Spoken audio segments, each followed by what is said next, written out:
Hello friends, welcome back to our channel SS stories. So friends, please आप video को पूरा जरूर देखें और अगर आपको वीडियो अच्छी लगे तो लाइक और शेयर कर दें, साथ ही चैनल को सब्सक्राइब कर दें ताकि आने वाली वीडियो की नोटिफिकेशन आपको मिल जाए। Thank you so much. आइए चलते हैं कहानी की ओर। देखो ना राजलक्ष्मी, आज घर कितना हरा भरा लग रहा है। आखिरकार हमारे बेटों को हमारी याद आ ही गई। आज कितने दिनों बाद यह घर फिर से घर जैसा लग रहा है, वरना तो यह घर किसी खंडहर से कम नहीं लगता था। जब रामकुमार जी ने अपनी पत्नी राजलक्ष्मी जी से कहा, तब वह बोली, बिल्कुल सही कह रहे हैं आप। घर तो इंसानों के रहने से ही घर बनता है, वरना तो सुनसान मकान खंडहर ही होते हैं। आज घर में बहू बेटे और बच्चों के आने से इतनी चहल पहल हो गई है कि समय का पता ही नहीं चला, वरना तो एक एक घंटा जैसे एक दिन के समान गुजरता था। किसी चीज में मन ही नहीं लगता था। अब करें भी तो क्या करें। सुबह से लेकर शाम तक दिन काटना भारी पड़ जाता था। लेकिन अब देखिए, बच्चों के आने से कितनी रौनक हो गई है। तब रामकुमार जी अपनी पत्नी राजलक्ष्मी जी से बोले, यह तो तुमने बिल्कुल सही कहा। बच्चे आ गए हैं तो दिन कट भी जाता है, वरना तो समय और यह घर दोनों ही काटने को दौड़ते थे। और आज देखो, इसी घर में कितना मन लग रहा है। सच बताऊं तो कभी कभी तो मेरा ऐसा मन करता था कि इस मकान को बेचकर कहीं कोई छोटा मोटा घर देख लूं, क्योंकि इतने बड़े घर में सारा काम तुम्हें अकेले ही करना पड़ता था। और ऊपर से इतने बड़े घर में, इन 5-6 कमरों के मकान में मैं और तुम दो अकेले प्राणी बच जाया करते थे। हर समय घर में इतना सन्नाटा छाया रहता था कि बस किसी से क्या ही कहें। दिन रात मैं तो यही दुआ मनाता था कि भगवान ऐसा दिन किसी को न दिखाए कि औलाद भी दे और फिर भी उस औलाद को देकर भी हमसे छीन ले। अब देखो, बेशक कि हमारी औलाद थी, लेकिन हमारी होने के बावजूद भी जब हमें उनकी सबसे ज्यादा जरूरत है, यानी कि हमारे बुढ़ापे में जब हमें इनकी जरूरत है, तो यह हमें छोड़कर चल दिए, तो हमसे दूर ही हो गए ना। चाहे किसी ने भी सही, उनकी इच्छाओं ने या उनकी खुशियों ने उन्हें हमसे तो छीन ही लिया था ना। पर शुक्र है भगवान का कि अब ईश्वर ने वापस हमें हमारी औलाद लौटा दी है, जिसके सहारे हम बची कुची जिंदगी गुजार सकते हैं। बिल्कुल सही कह रही हैं आप। मैं भी दिन रात बस यही दुआ मनाती थी कि हे ईश्वर, मेरे बच्चों को जल्द से जल्द मेरे पास वापस भेज दे। और देखो, आज ईश्वर ने हमारी सुन ली। राजलक्ष्मी जी हाथ जोड़कर ईश्वर को धन्यवाद देती हुई बोली, हे प्रभु, तेरा लाख लाख शुक्र है जो तूने मेरे बच्चों को मेरे पास वापस भेज दिया, वरना मैं तो उम्मीद खो ही चुकी थी कि मरने से पहले इन्हें देख भी पाऊंगी या नहीं। इतनी ही देर में उनके छोटे छोटे पोती पोते उनके पास आकर खेलने लगे और इधर उधर उछल कूद करने लगे। रामकुमार जी और राजलक्ष्मी जी, जिनके 2 बेटे और एक बेटी थी। बेटी सबसे बड़ी तो नहीं थी और ना ही सबसे छोटी थी। राजलक्ष्मी जी का सबसे बड़ा बेटा विनय, उससे छोटी उनकी बेटी सिया और सिया से छोटा उनका दूसरा बेटा मुकुल था। रामकुमार जी अपने गांव के जाने माने प्रतिष्ठित व्यक्ति थे, जो कि कई पीढ़ियों से इसी गांव में रह रहे थे। गांव में हर एक व्यक्ति उन्हें बहुत अच्छे से जानता था और उनका सम्मान भी करता था, क्योंकि उन्होंने अपने गांव में अपने अच्छे कर्मों से बहुत ख्याति प्राप्त की थी। यदि गांव में किसी गरीब को किसी भी प्रकार की सहायता की आवश्यकता होती, तो रामकुमार जी कभी भी उससे पीछे नहीं हटते थे। और यदि गांव में किसी के साथ कोई अन्याय हो रहा हो, तो वह आगे बढ़कर उसे न्याय दिलाने में उसका सहयोग करते थे। लेकिन कहते हैं ना कि इंसान दुनिया से जीत जाता है, लेकिन अपने परिवार और अपने प्यार करने वालों से हार जाता है। अपनी औलाद से, अपने बीवी बच्चों से हार जाता है। बस कुछ ऐसा ही रामकुमार जी के साथ भी हुआ था।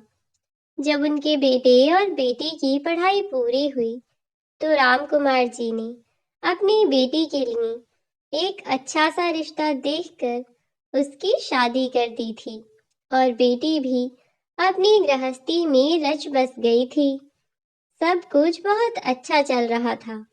अब रामकुमार जी का बड़ा बेटा, जो कि शहर में एक अच्छी नौकरी करने लगा था।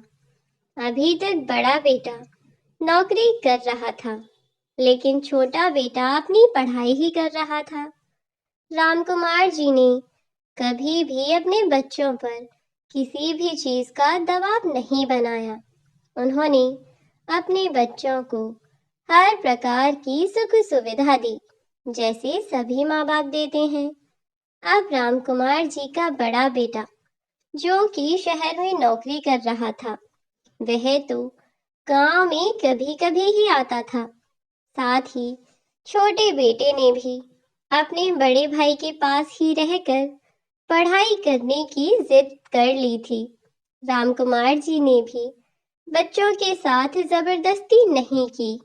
जब उनके छोटे बेटे ने उनसे कहा कि वह अपने भाई के पास ही रहकर पढ़ना चाहता है, तो उन्होंने अपने बेटे को इस बात की परमिशन दे दी। लेकिन राजलक्ष्मी जी ने उन्हें मना किया कि क्या जरूरत है शहर में पढ़ाई कराने की, इतनी दूर जाकर। अरे, यहीं पास में ही इतने सारे कॉलेज हैं, पास में ही अपना जो शहर है, क्या वहां पढ़ाई नहीं की जा सकती? क्या वे बच्चे जो यहाँ पढ़ते हैं वह जीवन में कुछ नहीं करते? अरे बेटा, यदि बच्चे का पढ़ने में मन हो तो वह कहीं भी पढ़ सकता है, और तुम हो कि खामोखा शहर हमसे इतना दूर जाने की बात कर रहे हो। तुम यह क्यों नहीं समझते कि तुम्हारा भाई तो हमसे दूर हो ही चुका है। अब तुम भी उसी के पास जाने की जिद किए बैठे हो। अगर तुम भी उसके पास चले जाओगे, तो हमारे पास यहाँ कौन रह जाएगा? हम दोनों तो बिल्कुल अकेले पड़ जाएंगे ना। राजलक्ष्मी जी अपने बेटे को समझाने लगी, लेकिन राजलक्ष्मी जी के लाख समझाने पर भी वह नहीं माना। रामकुमार जी ने भी अब राजलक्ष्मी जी को ही समझाया कि कोई बात नहीं है, यदि बच्चे अपना भविष्य बनाना चाहते हैं, तो हमें उनके रास्ते का रोड़ा नहीं बनना चाहिए। और फिर वैसे भी यह सिर्फ पढ़ने के लिए वहां जा रहा है, कौन सा यह वहीं बस जाएगा? मुश्किल से 2-3 साल की बात है। जब इसकी पढ़ाई पूरी हो जाएगी, तो यह वापस आ जाएगा, और आखिरकार तो इन्हें यहीं आकर रहना है ना। और तुम हो कि समझती ही नहीं। 2-3 साल में कौन सी आफत आ जाएगी, बताओ मुझे। जब रामकुमार जी ने राजलक्ष्मी जी को यह सब कहा, तो वह बोली, आप समझ नहीं रहे हैं कि मैं इसे शहर जाने से क्यों रोकना चाहती हूँ। आप मेरी परेशानी तो समझिए। जब मैं इतना कह रही हूँ, तो कोई तो बात होगी ना। तब रामकुमार जी ने उनसे बड़े प्यार से पूछा, अरे भाग्यवान, अगर कोई बात है तो मुझे बताओ ना। क्या फिर तुम इसे क्यों शहर नहीं भेजना चाहती हो? तब राजलक्ष्मी जी ने राम कुमार जी को बताया, देखिए जी, आपको पता है ना कि अभी 6 महीने पहले ही सरला काकी की मौत हो गई। इस पर राम कुमार जी ने गर्दन हिलाते हुए कहा, हाँ पता है, तो क्या हुआ?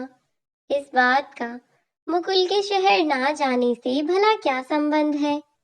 तब राजलक्ष्मी जी ने बताया कि सरला काकी, उनका बेटा भी किसी समय पर उनसे कह कर गया था कि माँ, मैं बस शहर पढ़ाई करने के लिए जा रहा हूँ।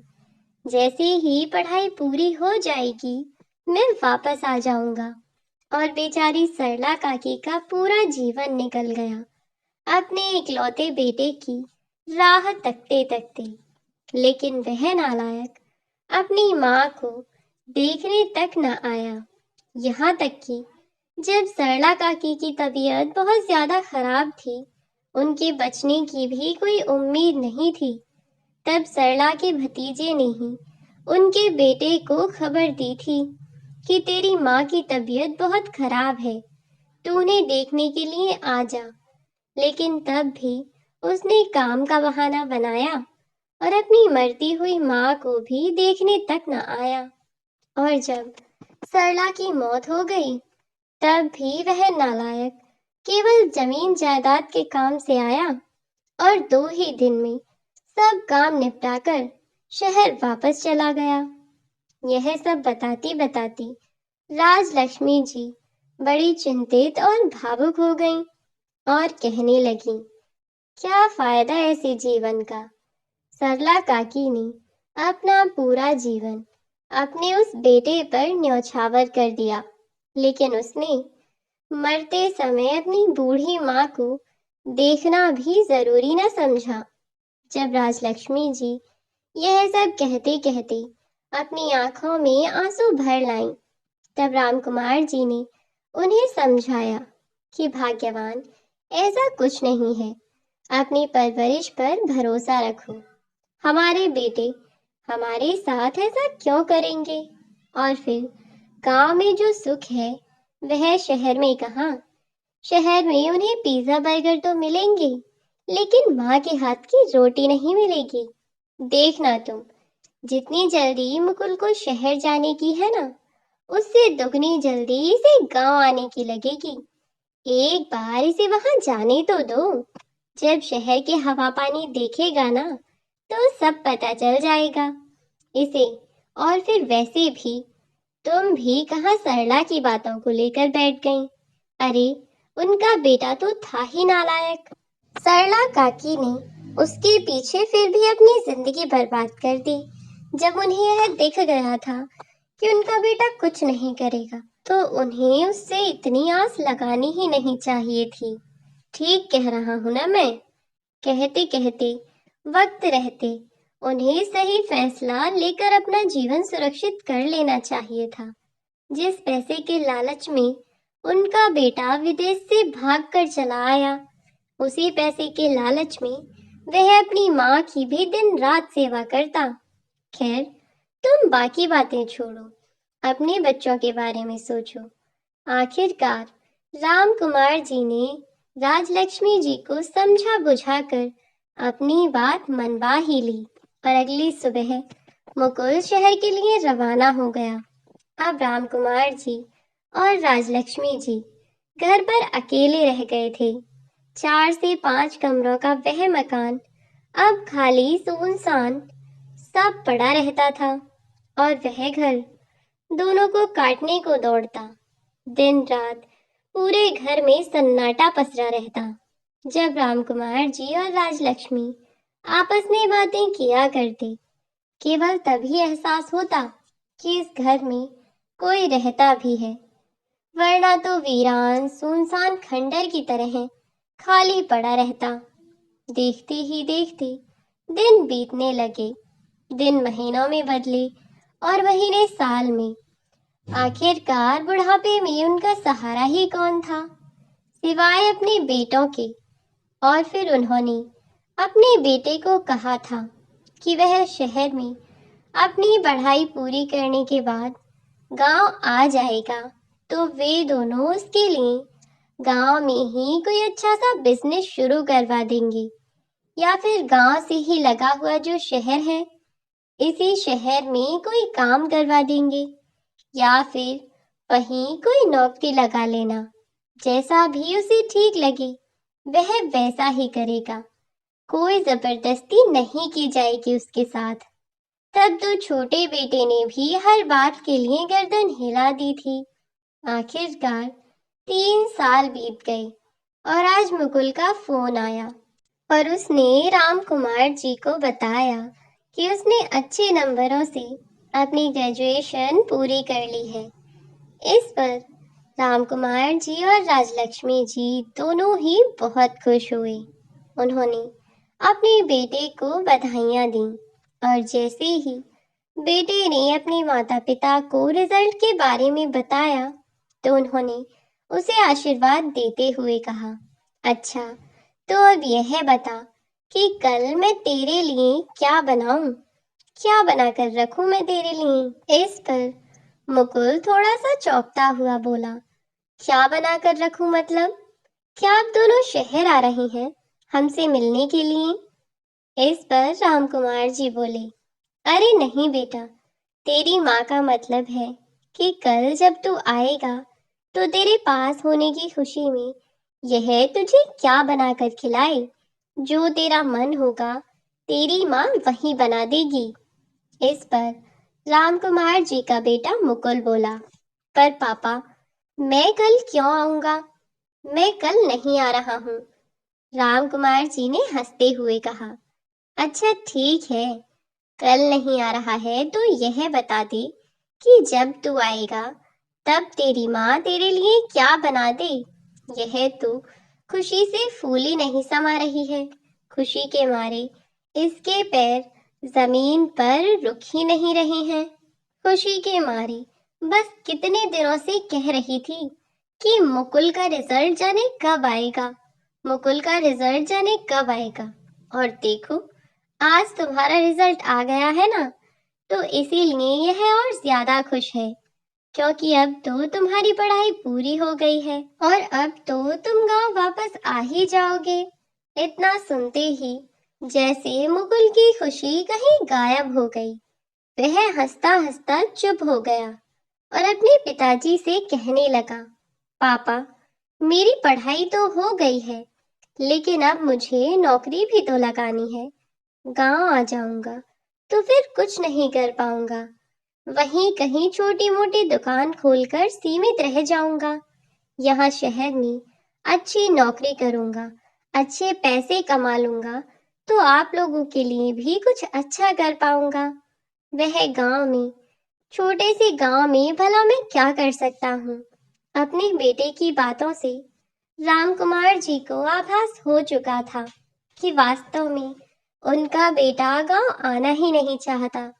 वह तो शहर जाकर शहर वाला बन गया है। जब उन्हें इस बात का आभास हुआ तो उन्होंने फोन को स्पीकर से हटाकर अपने कान पर लगाया और अपने बेटे से बातें करने लगे। फोन को स्पीकर से हटाते हुए रामकुमार जी बोले, अरे भाग्यवान, जरा एक कप चाय तो बना लो। अपने बेटे के पास होने की खुशी में चाय से ही सही मेरा मुंह मीठा कर दो। इस पर राजलक्ष्मी जी भी खुशी खुशी किचन में चली गईं। आज तो वह वैसे ही बहुत ज्यादा खुश थी, क्योंकि वह आस लगाए बैठी थी कि अब उनके बेटे की पढ़ाई पूरी हो चुकी है तो वह गांव वापस आएगा।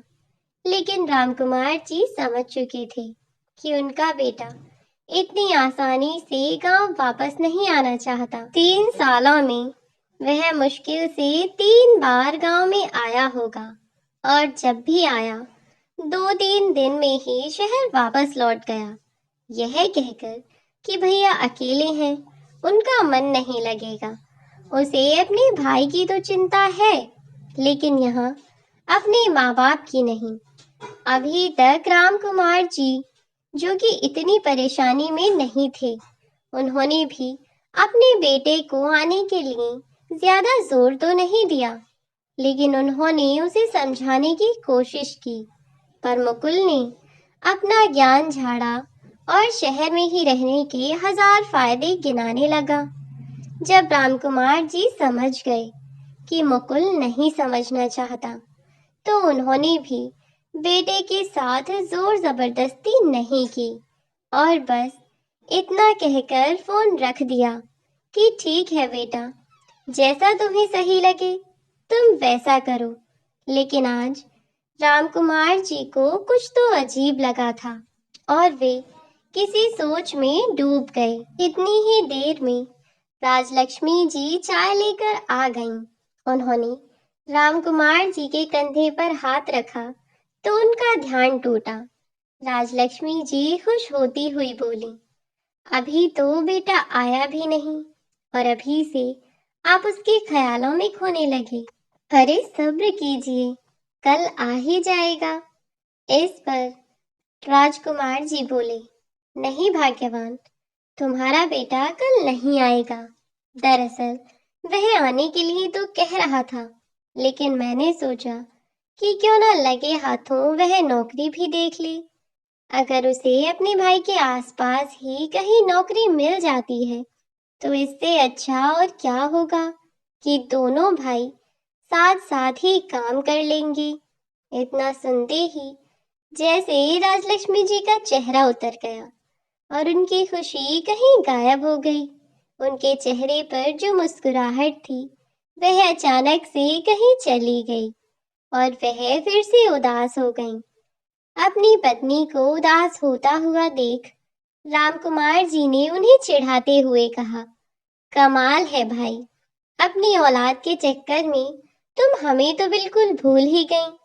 तुम तो ऐसे मुंह लटका रही हो जैसे तुम्हारा ख्याल रखने वाला कोई है ही नहीं। अगर तुम्हारे बेटों के सामने तुम ऐसे ही करने लगी तो वह तो यही सोचेंगे ना कि मैं तुम्हारा ख्याल नहीं रख रहा। हद है भाई, अब इस बुढ़ापे में भी तुम्हारे इतने नखरे झेलने पड़ेंगे।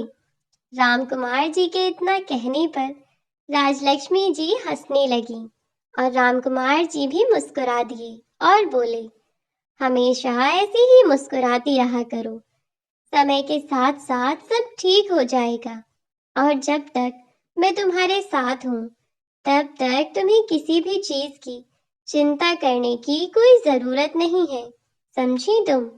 अब वक्त के साथ साथ समय बीतने लगा और बेटों ने घर आना लगभग बंद सा कर दिया। 3 साल बाद बेटे गांव आए, अपने माता पिता के पास आए और उनसे कहा कि वे उन्हें किसी से मिलाना चाहते हैं। इस बार उनके बेटे अकेले नहीं आए थे, वे साथ में 2 लड़कियों को भी लेकर आए थे और वे दोनों लड़कियां शहर में उनके ही साथ रह रही थीं। लेकिन यह बात उन्होंने अपने माता पिता को नहीं बताई थी। अब उन्होंने अपने माता पिता से कहा कि हम दोनों इनसे शादी करना चाहते हैं। अगर आप हमें परमिशन दे दें तो हम शादी करके अपना परिवार बसाना चाहते हैं। यह सब गांव में इतना आम नहीं है, इसीलिए राजकुमार जी ने साफ शब्दों में मना कर दिया, जिससे बेटों को बहुत बुरा लगा और उन्होंने दोबारा अपने पिता को ना ही तो समझाने की कोशिश की और ना ही उनसे पूछने की। वे बस गुस्से में घर से निकल गए और शहर में ही जाकर बस गए। उन दोनों ने अपनी पसंद की लड़कियों से शादी कर ली और अपना परिवार बसाकर खुशी खुशी रहने लगे। विनय और मुकुल दोनों ही अपनी जिंदगी में ऐसे बस गए थे कि उन्हें अपने माँ बाप का कोई होश ही नहीं था। वे दोनों जैसे भूल ही चुके थे कि गांव में उनके माँ बाप भी हैं जो उनका इंतजार कर रहे हैं। दिन पर दिन उनकी नजरें और हड्डियां दोनों कमजोर होती जा रही हैं, जो कई वर्षों से केवल उनके साथ रहने को, उनका प्यार पाने को तरस रहे हैं। दोनों ही शहर में अपनी जिंदगी जिए जा रहे थे और उन्होंने इस बात का कारण भी अपने पिता को ही ठहराया कि जब वह हमारी बात नहीं सुनते तो हम उनकी बात क्यों सुने और क्यों हम उनके पास जाएं। राजलक्ष्मी जी ने उनसे कई बार बात करने की कोशिश की, लेकिन उनके बेटों ने अपने माँ बाप से रिश्ता खत्म कर दिया। दोनों बुजुर्ग बेचारे अपना जीवन बिताने लगे, जैसे ऐसा लग रहा था कि बस ईश्वर ने उन्हें जीवन दिया है तो वह उस जीवन को जिए जा रहे हैं, बिना किसी खुशी, बिना किसी इच्छा के। बस समय बीत रहा था और वे दोनों एक झूठी आस के सहारे बस जिए जा रहे थे, खुद को तसल्ली दिए जा रहे थे कि एक न एक दिन उनके बच्चों को अपनी गलती का एहसास होगा और वह उनके पास लौटकर वापस आएंगे। और आखिरकार एक दिन ऐसा हुआ भी, जब एक दिन अचानक राम कुमार जी के फोन पर उनके बड़े बेटे विनय ने फोन किया और वह फोन पर बोला, पिताजी, मैं और मुकुल परिवार सहित गांव आना चाहते हैं। दरअसल हम बहुत मुसीबत में हैं। हमें आपकी मदद की सबसे ज्यादा जरूरत है। यहाँ मेरी और मुकुल की दोनों की एक ही कंपनी में जॉब थी, जिसमें हम दोनों साथ में काम कर रहे थे। हमारी कंपनी को बहुत बड़ा नुकसान हुआ और अचानक ही कंपनी के 70% वर्कर्स को निकाल दिया गया, जिनमें कि हम दोनों भी शामिल थे। मुझे और मुकुल को भी कंपनी से निकाल दिया गया है और अब तक हमारी समस्याएं बढ़ती ही जा रही हैं। कई दिनों से आपको फोन करने का सोच रहा था, लेकिन हिम्मत नहीं हो रही थी। हमें माफ कर दीजिए पिताजी। हमने जो भी गलती की उसके लिए हम शर्मिंदा हैं, पर इस समय हमें आपकी सबसे ज्यादा जरूरत है। मना मत कीजिएगा, क्योंकि आप दोनों के अलावा आखिर हमारा है ही कौन। आप ही तो हैं जो हमारे लिए हमारी आखिरी उम्मीद है। इतना कहकर विनय ने फोन मुकुल को पकड़ा दिया। मुकुल भी अपने पिता के आगे गिड़गिड़ाने लगा। अब दोनों बेटों ने अपने पिता से बात की तो राजकुमार जी को लगा कि शायद इन दोनों को इनकी गलती का एहसास हो गया है और इसीलिए रामकुमार जी ने उन दोनों को माफ कर दिया और घर आने की परमिशन दे दी। अगले ही दिन जो बेटे इतने सालों से घर आने को तैयार नहीं थे, वे दोनों अगले ही दिन अपने गांव जा पहुंचे। राजलक्ष्मी जी और राजकुमार जी दोनों ने अपने बच्चों का जोरदार स्वागत किया और खुशी खुशी अपनी बहू का गृह प्रवेश करवाया और पोते पोतियों को भी बहुत प्यार किया। उसके बाद से बहू बेटे भी बहुत खुश थे जब उन्होंने देखा कि उनके माँ बाप उनसे नाराज नहीं हैं। बेटों को खुशी खुशी उन्होंने अपने घर में जगह दी और बस आज शाम अपने बच्चों को अपने पास देखकर खुश होते हुए दोनों पति पत्नी आपस में बातें कर रहे थे कि उनके बच्चों के आने से घर में कितनी रौनक हो गई है। जिस घर में पहले मन नहीं लगता था, अब उस घर से बाहर निकलने का मन नहीं करता। पोते पोती आसपास खेलते रहते हैं और इसके कारण वे दोनों भी अब बहुत खुश हैं। दोनों ईश्वर से अब दिन रात बस यही दुआ मांगते कि इसी तरह उनका भरा पूरा परिवार हंसी खुशी एक साथ रहता रहे।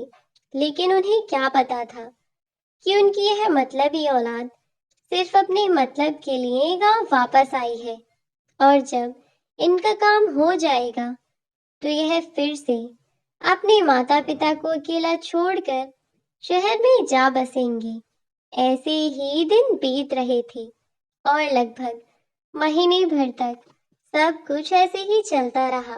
बेटे भी अपनी कंपनी से वापस फोन आने का इंतजार कर रहे थे, लेकिन अब उनके एक सहयोगी का कॉल आया और उसने उन्हें बताया कि कंपनी ने उन्हें परमानेंटली हटा दिया है। अब उनकी कंपनी में कोई ज़रूरत नहीं है।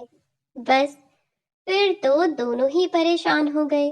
उनके माता-पिता ने कहा कि बेटा, गांव में अपनी इतनी सारी खेती बाड़ी है, यदि तुम कहो तो कुछ खेत बेचकर मैं तुम्हारे लिए कोई अच्छा सा बिजनेस करवा देता हूँ। लेकिन बेटों ने अपने पिता से पहले तो मना कर दिया, लेकिन बाद में उन्होंने अपने पिताजी की बात मानकर खेत बेचने के लिए हामी भर दी। लेकिन जब उनके पिता पास के ही एक छोटे से शहर में उनके लिए काम खुलवाने की बात करने लगे, तो दोनों बेटे अपने पिता से कहने लगे कि पिताजी, यहाँ इस छोटे से शहर में भला क्या फायदा होगा? वह बड़े शहर में हम जितना पैसा लगाएंगे उसका 4 गुना पैसा हमें मिलेगा। यहाँ पैसा बर्बाद करने से अच्छा है कि हम अपना काम वहीं खोलें। अपने पिता को समझा बुझाकर दोनों बेटों ने उनसे पैसा लिया और शहर में अपना बिजनेस शुरू कर लिया।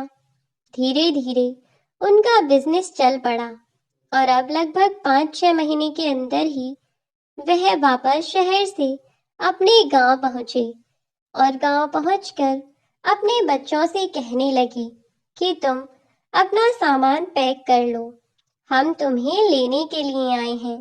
पिताजी, हमारा काम शहर में बहुत अच्छा चल रहा है, इसीलिए हम अपने बच्चों को भी अपने साथ ले जाने के लिए आए हैं। मेरे बिना ये कैसे रहेंगे? और फिर उनकी पढ़ाई लिखाई, उनके भविष्य के बारे में भी तो सोचना है ना। अब बस मैं इन्हें अपने साथ लेकर जा रहा हूँ। यह सुनते ही जैसे रामकुमार जी खड़े के खड़े रह गए। उनके अंदर से जैसे सब कुछ खत्म सा हो रहा था। पर वह क्या, अपने बच्चों को बहुत प्यार करते थे, लेकिन उनके बच्चों ने उनके बारे में एक बार भी नहीं सोचा और वे दोनों अपने बीवी बच्चों को लेकर फिर से शहर चले गए, अपने बूढ़े माँ बाप को अकेला छोड़कर। और फिर उन्होंने दोबारा पलटकर कभी गांव की ओर देखा नहीं। जब धीरे धीरे राजलक्ष्मी जी की तबीयत खराब रहने लगी, तो रामकुमार जी ने अपने बच्चों को कई बार खबर भिजवाई, लेकिन उन्होंने कभी काम का बहाना बना दिया तो कभी किसी और चीज का। लेकिन वह अपनी माँ से मिलने गांव नहीं आए। आज राजलक्ष्मी जी की अस्पताल के बेड पर जिंदगी और मौत के बीच झूल रही थीं और उनकी अंतिम इच्छा केवल इतनी थी कि वह अपने बच्चों का चेहरा देख लें। लेकिन अफसोस कि उनके बच्चों ने उनकी इतनी सी इच्छा भी पूरी नहीं की और राजलक्ष्मी जी इस अधूरी इच्छा के साथ ही दुनिया को छोड़कर चल बसीं। अब रामकुमार जी बिल्कुल अकेले रह गए थे। वह घर उन्हें काटने को दौड़ता, लेकिन वह कर भी क्या सकते थे?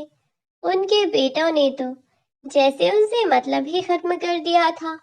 उनके बेटों ने उनसे मतलब खत्म किया। आज जब उनकी माँ की मौत की खबर पहुंची, तब उनके बेटे गांव आए और झूठ मूठ के आंसू बहाने लगे। रोते रोते अपनी माँ को याद करने लगे। अपने बेटों को इतना नाटक करते हुए देखकर रामकुमार जी अपना आपा खो बैठे और गुस्से से चिल्लाते हुए बोले, अगर तुम्हें यह सब नाटक करना है तो कहीं और जाकर करो। मेरी पत्नी के लिए रोने का तुम्हें कोई अधिकार नहीं है। वह मेरी पत्नी थी, तुम्हारी कोई नहीं थी।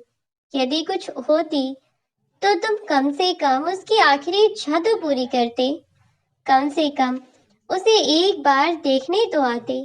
उसके जीते जी तुमने उसे मरे समान समझ लिया और अब उसके मरने पर झूठे आंसू बहाकर दिखा रहे हो। मैं कहता हूँ, निकल जाओ मेरे घर से और दोबारा यहाँ कदम मत रखना। दोनों बेटे अपने पिता की ओर आश्चर्य से देखने लगे। तब रामकुमार जी ने गुस्से में अपने बेटों को वहां से भगाना चाहा, लेकिन उस वक्त की स्थिति को देखते हुए वह चुप लगा गए और कुछ न बोले। आज जब राजलक्ष्मी जी की 13वीं का कार्यक्रम संपन्न हुआ, तो दोनों बेटे आस पड़ोस के लोगों के सामने ही जमीन के बंटवारे की बात करने लगे। जैसे ही बेटों ने जमीन के बंटवारे का नाम लिया कि रामकुमार जी ने वहीं रखा हुआ डंडा उठाया और अपने बेटों को पीटना शुरू कर दिया और लगातार उन्हें पीटते रहे जब तक कि वह थक कर बैठ न गए। रामकुमार जी ने लगातार अपने बेटों को उस डंडे से खूब पीटा। उनके बेटे मदद के लिए चिल्लाते रहे, लेकिन उनकी घटिया सोच को देखते हुए गांव के किसी भी व्यक्ति ने उनकी कोई मदद नहीं की। रामकुमार जी ने अपने बच्चों को अपने घर से बाहर निकलने के साथ ही साथ अपनी जमीन और जायदाद से बेदखल कर दिया और कहा कि जहां तुम इतने वर्षों से रह रहे हो, जहां से आने का तुम्हारा मन नहीं करता, अब जीवन भर तुम वहीं रहो। और वैसे भी तुम्हारा घर परिवार सब कुछ तो वही है ना, तो आज के बाद यहाँ लौटकर आना मत, वरना बहुत बुरा हाल होगा तुम्हारा, समझे? आज के बाद न तुम्हारा कोई बाप है और ना ही मेरी कोई औलाद है। मेरी केवल एक ही बेटी है जो कि अपने परिवार में अपने पति के साथ बहुत खुश है, और मेरा अपना कहने वाला अब कोई नहीं है। मेरी केवल एक पत्नी थी जिसे ईश्वर ने मुझसे दूर कर दिया। अब मैं इस दुनिया में बिल्कुल अकेला हूँ और मुझे किसी की मदद की जरूरत नहीं है। तुम जैसे नालायक बेटों से अच्छा है कि मैं अकेला ही रहूं। इसीलिए निकल जाओ यहाँ से, और अगर दोबारा कभी लौट कर आए तो तुम दोनों का मैं इससे भी बुरा हाल करूंगा। निकल जाओ यहाँ से। इतनी सब बातें सुनाकर रामकुमार जी ने अपने बेटों को तुरंत ही अपने घर से निकाल दिया और अपने घर, जमीन जायदाद सबसे बेदखल कर दिया। उनके पास अब जितनी भी जमीन जायदाद थी, उन्होंने उस जमीन को बेचकर अपने जैसे बुजुर्गों, गरीब अनाथों को सहारा देने वाली संस्था को दे दिया, और साथ ही अपने घर में उन्होंने खुद ही वृद्धाश्रम का संचालन करना शुरू कर दिया। उन्होंने उस घर में अपने जैसे अनेक बुजुर्गों को सहारा दिया जो अपने बच्चों के ठुकराए हुए थे, जिनके बच्चों ने जरूरत ना रहने पर उन्हें पुराने सामान की तरह बाहर फेंक दिया था। उन्होंने अपने जैसे अनेक बुजुर्गों की मदद की और अब वह अपने उसी घर में रहते हैं, लेकिन एक वृद्धाश्रम के संचालक के तौर पर। और वह अपने जैसे अनेकों असहायों की मदद करते हैं, जिनकी इस काम में मदद करने के लिए और भी अन्य लोग शामिल हैं। और साथ ही रामकुमार जी, जिनके पास पैसे की कोई कमी नहीं थी, उन्होंने अपनी औलाद को बेदखल कर दिया और अब अपने जैसे ही उन बुजुर्गों के साथ हंसी खुशी जीवन बिता रहे हैं और पहले से कई गुना बेहतर जिंदगी जी रहे हैं। तो दोस्तों, अगर आपको वीडियो अच्छी लगी हो तो वीडियो को लाइक करके कमेंट बॉक्स में हमें ज़रूर बताएं।